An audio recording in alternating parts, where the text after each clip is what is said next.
Meant to Be Well Summit is created by three incredible women, Ambreen, Valerie and Andrea. The main objective is to bring together experts from around the world to raise awareness about the importance of holistic well-being. This summit aims to explore the multidimensional aspects of well-being, including physical, mental, emotional, and spiritual health. This isn't just any event. It's a unique, global summit marathon designed to cover all time zones across the globe. We created this event because we genuinely care about you.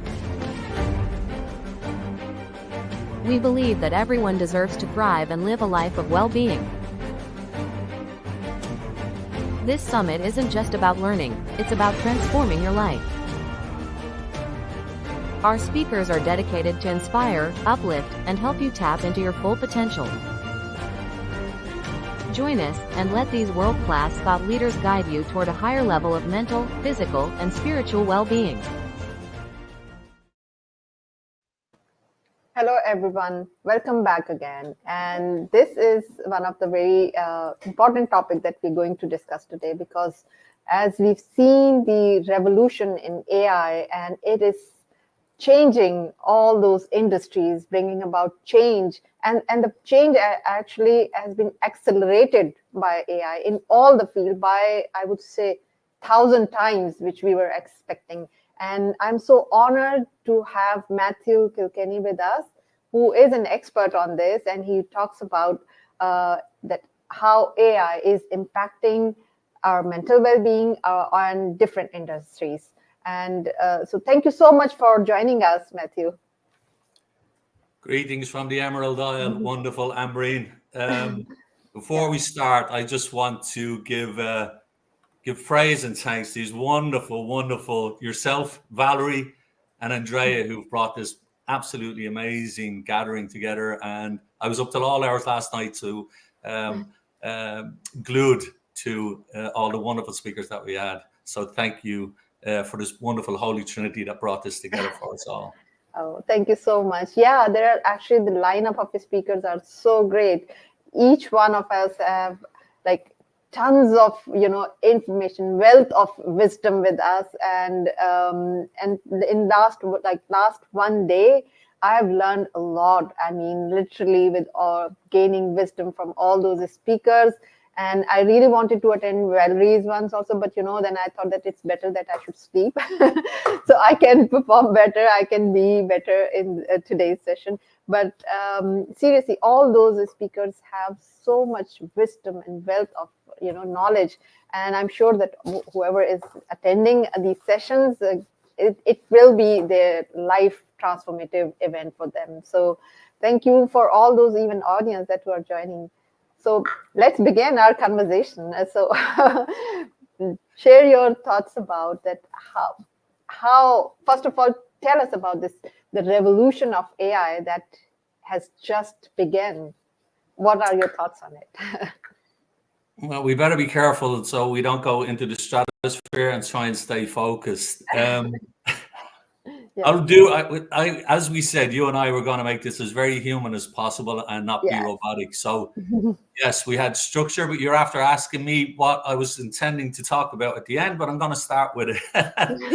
And suppose yesterday I gave a preamble to what I'd like to talk about. And it's a word that I hadn't heard until recently, called hyper novelty. And what exactly does that mean?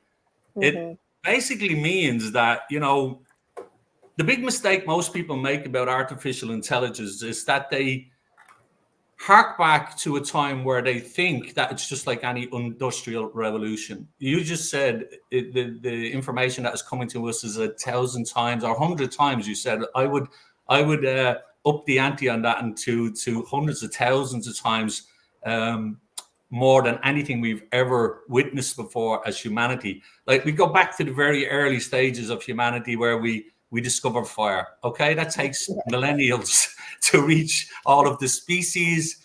We then move on, the Iron Age, etc., etc. It takes hundreds of thousands of years to evolve. We then come to the printing press, and people think that the printing press gave us books and literature overnight. It didn't. It took over 500 years. And as we progress as a species, there's a thing called the law of accelerating returns that happens with artificial intelligence. And put simply, what that is doing is that is exponentially growing so much faster than any of us can keep up with. So Moore's law and other laws that are known in physics and AI are being superseded by this law of accelerating returns, which was coined by the brilliant AI master or godfather called Ray Kurzweil in his book, The Singularity is Near. He just released his book this year, and it took an extra, he had to put it on hold, because what is happening in AI just since ChatGPT was launched is that we see an even massive growth in the information that is coming at humans. Now, when you think about it, our neural networks are encased in the skull. Yeah. You have only so much biological neural networks. What we are competing with in the AI world is these data centers that have billions and billions and billions of networks. In saying that, though, it takes an awful lot more to teach an artificial intelligence large language model more than it would a child. The energy we expend on that is astronomical. Let's not get into that and what it means for the environment. And let's try and stick with hyper novelty. So we're seeing rapid technological advancements, and it's making it difficult for individuals and society to keep up. Everyone on here, I would imagine, would say, especially on LinkedIn, trying to keep up with the algorithms, are sensing a sense of burnout. They are without doubt trying to keep up with all the shiny new tools that are being thrown at us daily. And like the last shiny new tool is almost obsolete within a few months. And what we are all experiencing is information overload. And like we could have said that about, when it was the internet, Web 2, but that's not the same reality we're experiencing today. We're moving into Web 3, the metaverse, crypto, all of that world where the information that we're receiving daily with the aggressive algorithms is on a scale we've never witnessed before. And this leads to cognitive fatigue as we struggle to process the amounts of data that we're experiencing.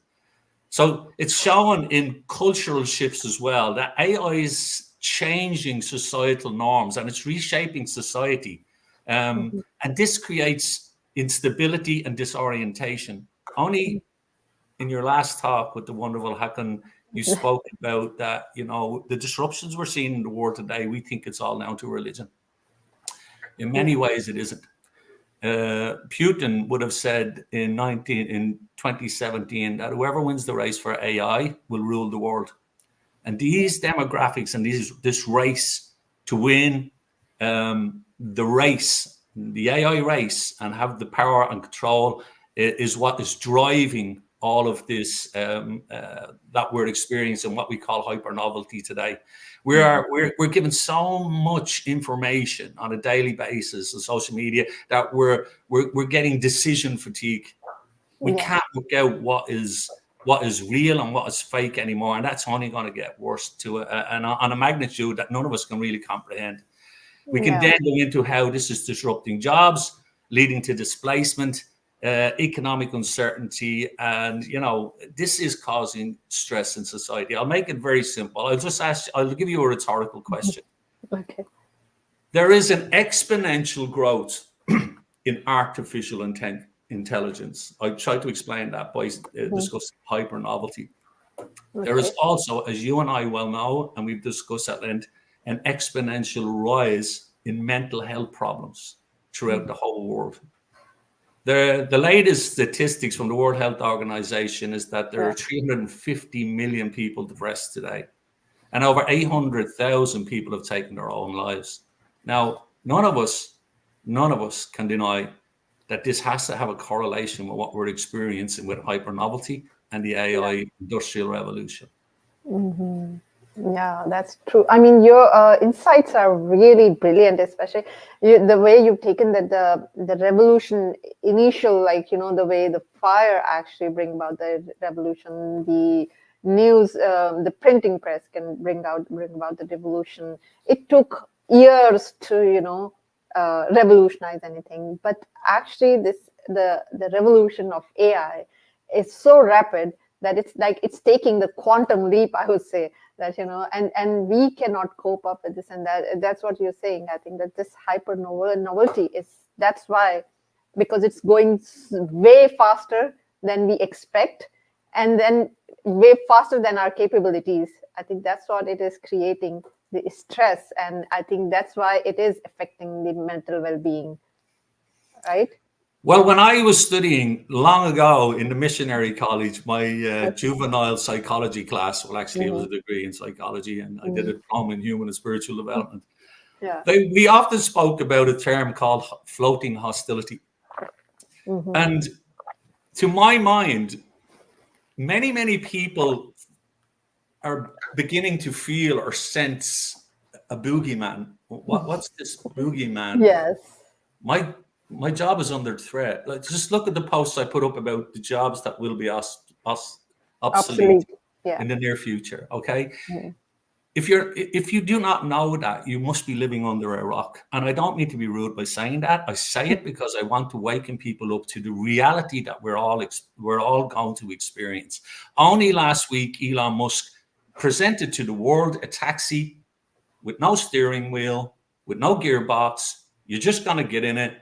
That's it. They're going to be deployed in Dallas and California as of next year. Wow. There's going to be buses.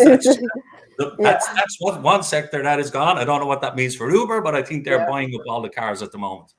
It also means that you can buy a car and you can be in business and you can be your own taxi driver. So there's pros and cons with all of this.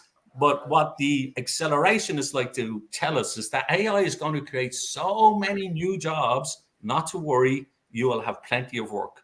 Personally speaking, that is BS, and that ain't going to happen for the next decade. Minimum. It's what's going to happen in this decade that I'm concerned about, worried about, and I can only see an increase in mental health. So if you're asking your kids to go to college today, I strongly urge you to have a look at all the subjects that AI is going to monopolize. Yes. And I'm constantly telling people to move into two areas. Focus on the humanities, psychology, philosophy, being more human, because the AI won't be able to replicate us in our humanness, even though some are going to argue that mental health bots are better than the human. So we can get into that, and I think that was going to be the start of the discussion today. But as you say, this area is so vast, it's so easy to get affected. So let's come back to to mental health. That's true. I mean, actually, the thing is, the AI is impacting each and every field, and I mean, you can imagine each and every industry is actually now impacted by the by AI. Like, name it, like medicine, like doctors, like all those fields you can think of. It's now even the art, which we thought that art is now very much linked to the human side of this, but now like AI is creating art or something. So the thing is that it is impacting every aspect of life. So and it is a vast topic. So I think there's one question here by what is the positive practical impact on our well-being and mental health of AI in our life, and what are the disadvantages? Okay, the positives are this. If we have 800,000 people who have taken their lives and 350 million people that are depressed, there's not a single country on planet Earth that has enough counselors to deal with this tsunami of an epidemic that we are experiencing. So that's one job that you will not be made redundant. Yes, go into counseling by all means. Become a very good one, and make sure you understand AI, and make sure you understand hyper novelty and what that means for society. Like at the moment, they're brilliant chatbots, or I say brilliant with a very, very cautionary warning, because I want to get into the ethics of this and deeper into what I mean by that. So we have seen any amount of chatbots. You've got Wobot, Wise. They do all sorts of great help where we are told they are programmed with CBT, DBT, dialectical, behavior therapy, And, you know, something like Replica that doesn't go too far. It's a conversational bot. You know, you're there on your own, you're isolated. You live in countries where you're packed into these apartments. I can think of Seoul, for example, where I've been, apparently the highest suicide rate in the world. And, you know, you don't get a chance to get out with nature. You don't get a possibility to go by the sea. You don't get a possibility to hug a tree. You don't get a possibility to take off your shoes and walk in the grass. Absolutely, I get it. And we have these bots that are coming and being, if you like, an AI boyfriend, girlfriend, counselor, companion. And that is relieving a stress on the likes of the NHS, of this conversational, I think it's called the limbic process, where, you know, you can have a conversation with the bot and the AI will do an analysis of you, deep learning, and it's able to then, you know, take the strain off the NHS and fast track you into a counseling session with a human being. The problem arises, of course, is when we become so dependent on these things. And we all know of the case, or maybe you don't, of the poor fellow who fell in love with his bot in Belgium and had the conversation with it that came to the end where we probably got into Nietzschean philosophy of, you know, the complete and utter, there is no God, there is no nothing, you might as well kill yourself, which is what he did. He ended up killing himself. And, you know, there are other bots, for example. When I first started speaking about this, I spoke about, wow, what a wonderful bot. You can download Jesus and speak to Jesus and he'll help you. The lob side of that is if you upgrade onto that bot, you can download the devil and you can talk to the devil if you wish. So you see the good. So let's move into the ethics of this, right? Now, on a superficial level, the ethics in Europe is GDPR. That's as much regulation that we have. GDPR for the most important app to discuss people who have chronic mental health problems and are possibly on the brink of taking their lives. Now, that alone, allowing a bot that kind of responsibility, we don't really need to go much further, do we? We don't really need to go to say, hold on for a minute.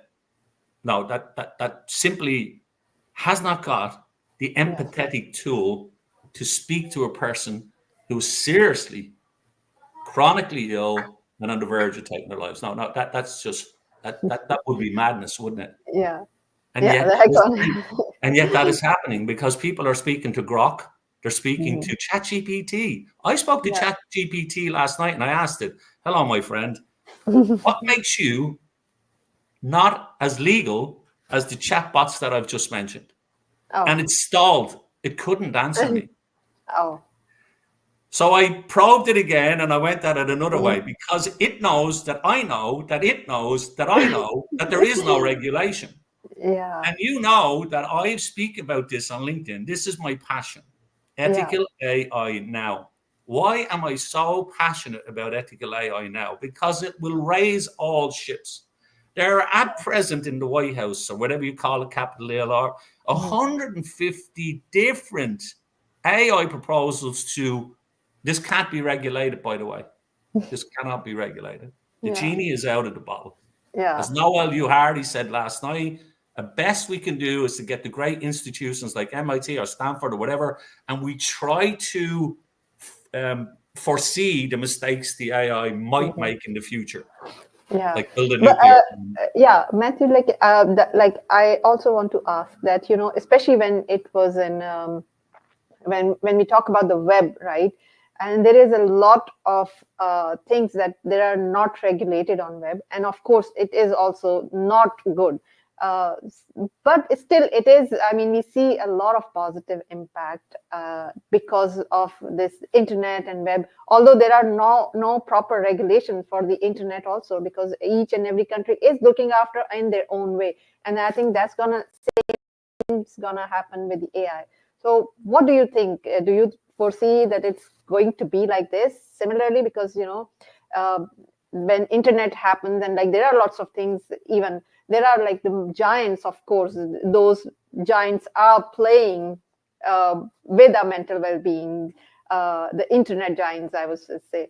So what do you think, that it's gonna replicate and make it worse, or we can learn from this because we already have this condition in front of us, and maybe we can just speak about it and prevent this to happen. The difference between Web 2 and the internet was that we participated in it. For the first time in history, we are now handing out, remember that the brilliant Mo Godwat in his book Scary Smart says that by 2045, AI will be 1,000,000 times more intelligent than humanity. When it first dropped, it was only a baby, then a little teenager, and it's now up to the level of the IQ of Einstein. That is only getting exponentially more intelligent. So as Yuval Harari has said, this is the first time where we are in a situation where we're handing control over to, if you like, an alien.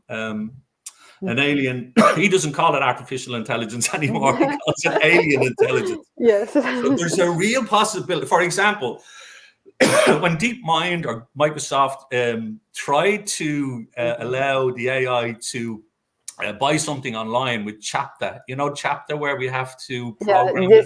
It was so clever. It was able to pretend that it was actually blind, and it enabled a human to allow it to get you the Chapter and buy something online. So we're talking about something that has potentially the ability to take control from us. So that is a different scenario altogether. Yeah, I think you explained it very well. And yeah, Yuval Harari actually warned us about the dangers of the AI. And I saw this his interview with Stephen Bartlett, and it was an eye-opening, definitely, that where we are leading to. Because the thing is that what he pointed out, which was my takeaway, was that he pointed out that we are getting more dependent on AI, and the speed of which the AI can make the decision is like, it's too much that we can't actually match the pace. And when some kind of urgent decision arrives, and when we have to take and human will lose the capability to make the decision, and at the end they will be dependent on this, which is a very dangerous thing, because then that means we can be manipulated by AI anyway. So this is a scary thing.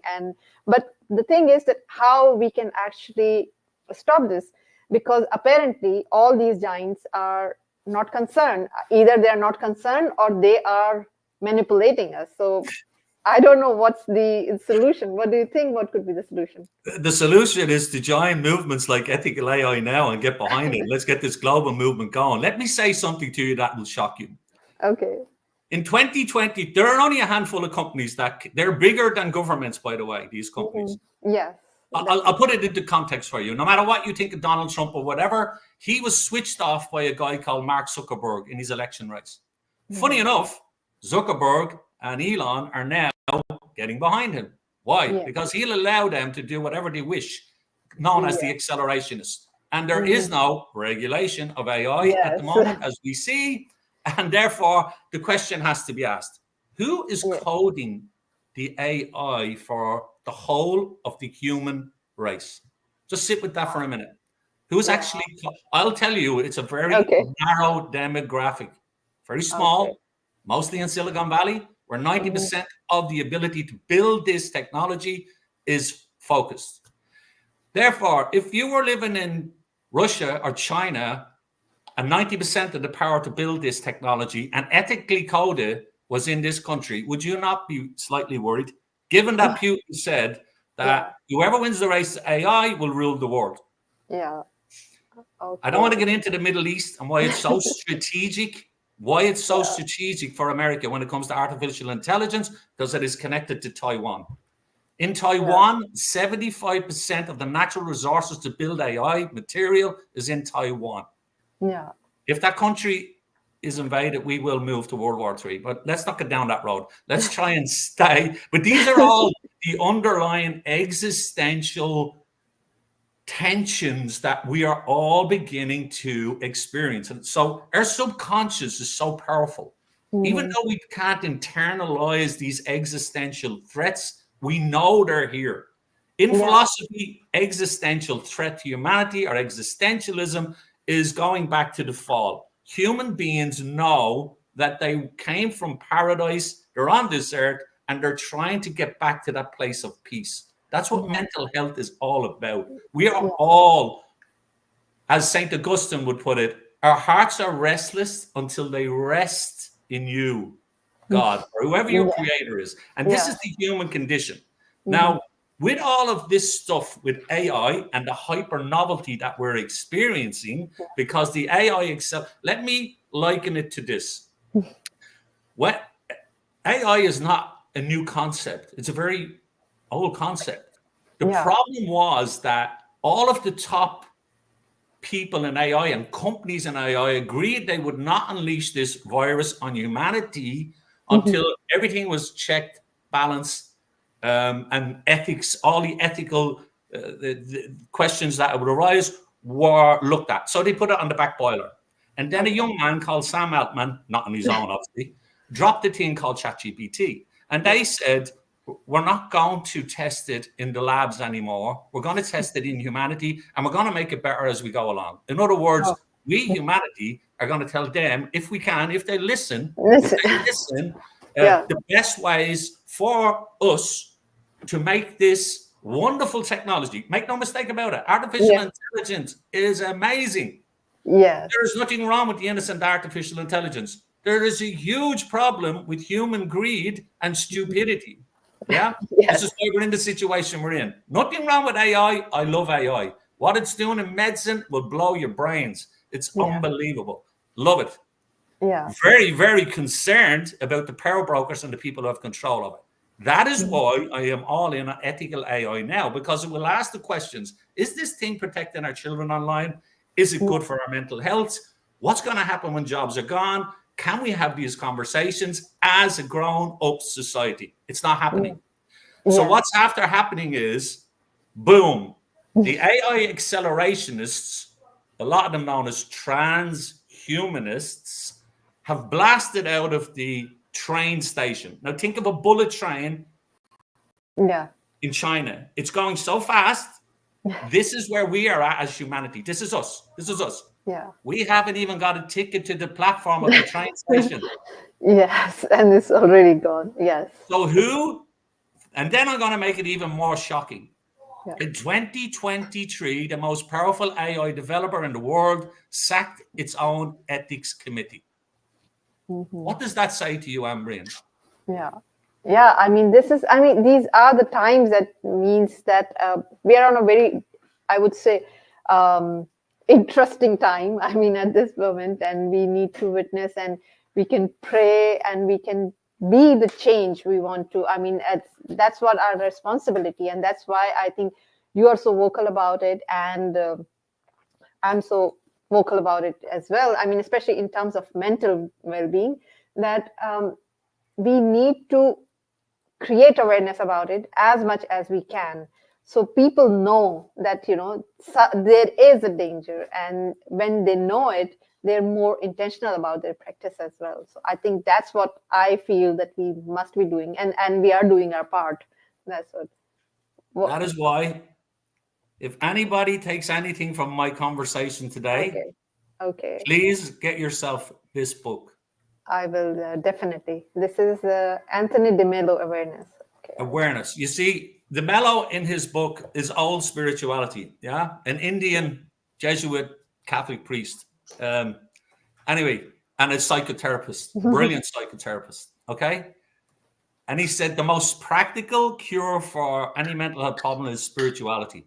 So in it, he says people are born in their sleep, they grow up in their sleep, they get married in their sleep, they have children in their sleep, and they die in their sleep. That's the true. Same is happening today when it comes to AI and ethics. And I am, if there is one thing that I'm going to try and leave from today, is awareness, awareness, awareness. Can we please be aware that we are all suffering from a thing called hyper novelty? Hyper novelty. Yeah. And we now have to 10x our efforts for our youth who are, this is the first era of atheism, by the way. Before this century, you had your practicing the Muslim faith, the Jewish faith, the great faiths of the East, the Christian faiths here in the West. We had structure. After the world wars, there was structure. There is, for the first time now, we have the Nietzschean understanding that God is dead, and our youth are flocking to Instagram, TikTok for this immediate gratification. And what they're doing is they're worshiping at the foot of the Stoics. Now, the Stoics were pagan gods, and they're seeing all these guys going to the gym, pumping iron, talking about wealth, blah, blah, blah. And the companies, the people that need to be held accountable are the companies that are responsible for the algorithm that is pushing the stuff onto our youth. So what is it pushing onto our youth and to ourselves? War, violence, drugs, sex, pornography. Oh, this is the algorithm is being designed to reward our culture. And ethically, we have to ask, how are they getting away with doing this? Like Mark Zuckerberg was hauled over the coals in Capitol Hill with people holding up pictures of their children who had committed suicide. Why? Because on TikTok and other, the algorithm was forcing negative information to these young people, right?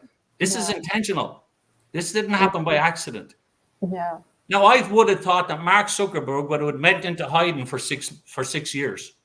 Within 3 days, he came out and announced to the world, we are now going to use your private photographs, your DMs to your loved ones, your private information, and we're going to use that to educate our AI large language model. So where is anybody on the planet able to stop the accelerationists from doing this? I know. I know this is a very much different. So what do you actually now? I mean, the situation is very serious, but what do you expect that how it's going to be in the future? I know, but how do you foresee the future now? That do you think that with whatever is happening is keep on going like this, or do you think there will be some other revolution to stop what's happening? Okay, this is not new in human society. This is known as the saeculum. Every 100 years this happens in humanity. The last time this happened, John F. Kennedy was assassinated, the fall of the Russian Empire into gangster. We've seen then Nixon took gold off the gold standard, and we had a whole new financial system. The same thing is going to happen with us. We're going to move into digital currency. We're going to move into crypto. And no matter what you think about cash and everything else, trust me, the deal is done. That's it. It's going to happen. Now, I'm not negative if I can believe that we can get a global movement going on a par greater than the climate change movement. We need to waken up the world and become aware of the existential threats to humanity. The guys who have all the technology are going to blast ahead. It's a bit like a cocaine addict. They're going to keep pushing the boundaries with bioethics, and they are hell-bent on creating a digital god, transhumanism. And then you're uploaded to the cloud, the neural networks. Now, what's going to happen is that society is going to split, and we're going to have polarization. You're going to have people who want to remain fully human, and then you're going to have what's known as speciation. In many ways, we're already in speciation, because the very fact that you and I are having this conversation is all down to AI and technology. We all wear watches. That's AI. Your phone, it's AI. We're already in that world. Yeah. I have great hope if we, as a society, wake up, stop this Stockholm syndrome, and begin to ask the really hard questions about where this fantastic technology is taking us, and that we have to do it with a treaty similar to the nuclear non-proliferation treaty, because if we don't, and one country, as Ilya Sutskever, who left OpenAI last month, said, if we only own this power in one country, it'll destabilize the rest of the world. So we need a universal ethical treaty that, you know, brings all the fates of the world together. Now, it's not going to happen in the boardrooms of Sam Altman self-regulating himself and having his own board of directors saying this is how we code AI. In many ways, the gathering that you've brought here today over the last 48 hours, this is humanity at its best. This is what we would call all religions, faiths, and philosophies.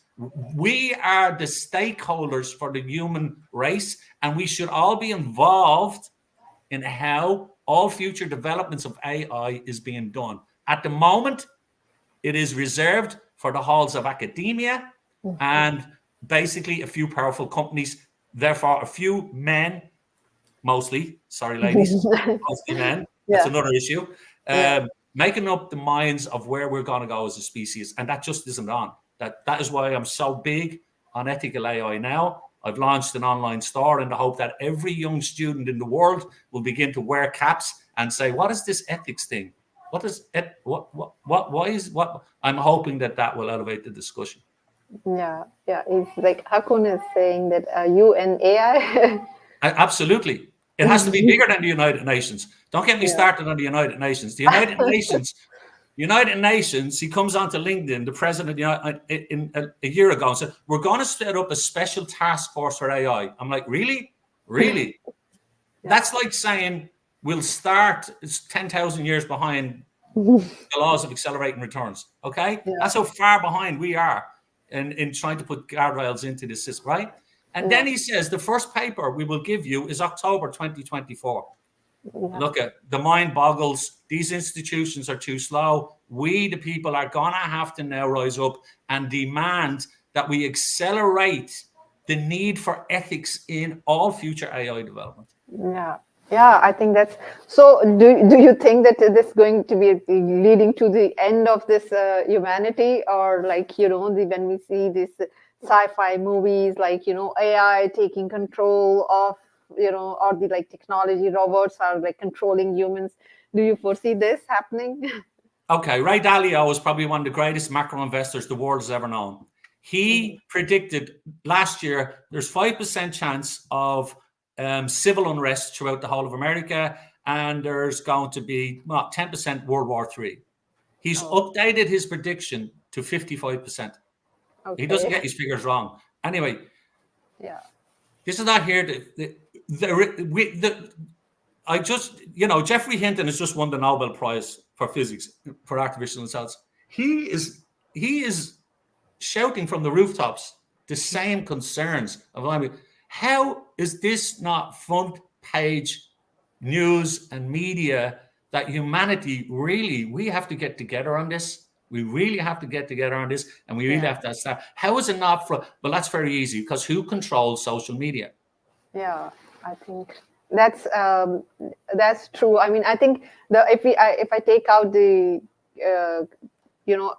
conclusion of this, that basically we need to actually, the call for action is that we need to unite ourselves and to bring awareness about this, because I think this AI can bring about a lot of goodness in humanity also. Like it has helped us, and you said that it can revolutionize medicine, field of medicine, and field of every field actually, and it can be a very good partner with human. But the thing is, if we don't add this aspect of AI ethics in this, then it's going to ruin us. And it has a capability of ruining us like way more than any other thing in the world. So I think the best way is to gather our, like, especially like these kind of gatherings, and have some awareness to speak about it, so people know that, you know, they are more aware and then take some action against it, right? There's another book I highly recommend people read. He's the former head of Google X, Mo Gadwat, and he's on a mission to have 1 billion happy citizens in the world. Okay. Why? Because and I'm going to give you, all of us have a very important mission. The next time you go on social media, be very, very careful what you watch, what you keep watching, and what you write on social media. Why? Former head of Google X left to write Scary Smart and other books, Solve for Happy. He's on a mission to put 1 billion happy citizens, flooding the World Wide Web with the best of humanity.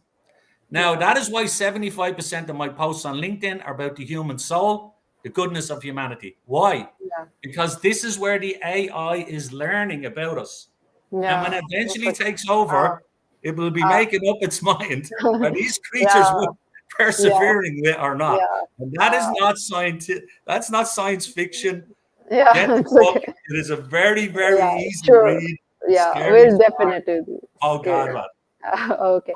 Thank you so much for joining us. And it's an eye-opening session. And I was also looking forward to it because your posts on LinkedIn and whenever we interact is always so thought-provoking. So thank you so much. I really enjoyed and loved this conversation. And I think we need to have more conversations like this. I think you should come over my podcast as well. I'll share the link and then we can discuss in detail more. So thank you so much for all those who joined us and engaging in the comment, like Valerie, Hakon, Andrea. So I think it's very late for Andrea for you to join, but it's so nice of you to join here and this session. And thank you. And the next session is lined up with Pega, and she will be talking about to the importance of building personal brand. So see you in the next 10 minutes. And thank you, Matthew, for joining. It's an honor. Thank you, Ambreen. God bless. Okay.